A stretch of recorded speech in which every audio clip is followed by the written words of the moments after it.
സുഹൃത്തുക്കളെ, സംഘികളുടെയും മറ്റുള്ളവരുടെയൊക്കെ അഡ്രിനാലിൻ അങ്ങ് ഹൈയിലാണ്. അപ്പോൾ അവരോടൊന്ന് പറഞ്ഞിട്ട് മനസ്സിലാക്കിയിട്ടൊന്നും കാര്യമില്ല.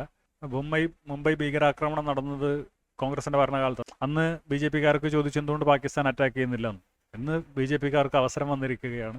അപ്പോൾ ഒന്നൊന്നുമല്ല, ഇഷ്ടംപോലെ ഭീകരാക്രമണങ്ങൾ പാകിസ്ഥാൻ നടത്തി കഴിഞ്ഞു. അതുകൊണ്ട് ഒന്നും നോക്കാതെ പാകിസ്ഥാനെ അറ്റാക്ക് ചെയ്യുക. ആംബിയറുള്ള ബി ജെ പിക്കാർ ഇവിടെ വെറുതെ ഇങ്ങനെ നാട്ടിൽ പ്രശ്നങ്ങൾ ഉണ്ടാക്കിയിട്ട് കാര്യമില്ല.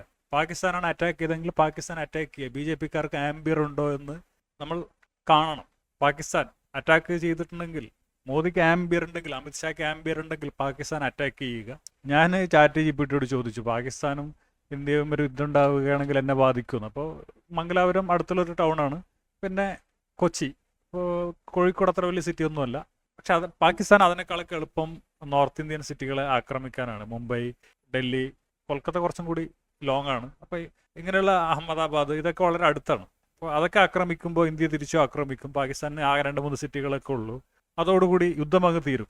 നോർത്ത് ഇന്ത്യയും കുറച്ച് അതിൻ്റെ ദുരന്ത ഫലങ്ങൾ അനുഭവിക്കേണ്ടി വരും. എന്തായാലും സൗത്ത് ഇന്ത്യ കുറെ കൂടി സേഫാണ് ഈ കാര്യത്തിൽ. അത്രയൊന്നും യുദ്ധം മുന്നോട്ട് കൊണ്ടുപോകാൻ പാകിസ്ഥാന് പറ്റില്ല.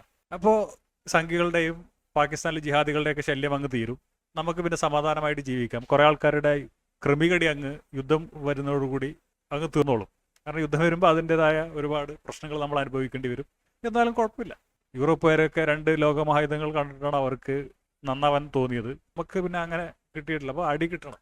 അപ്പോൾ സംഘികളെ ഞാൻ വെല്ലുവിളിക്കുകയാണ്. കയറി അറ്റാക്ക് ചെയ്യടാ പാകിസ്ഥാനെ. ആംബിയർ ഉണ്ടെങ്കിൽ, കൊലയുണ്ടെങ്കിൽ അറ്റാക്ക് ചെയ്യടാ.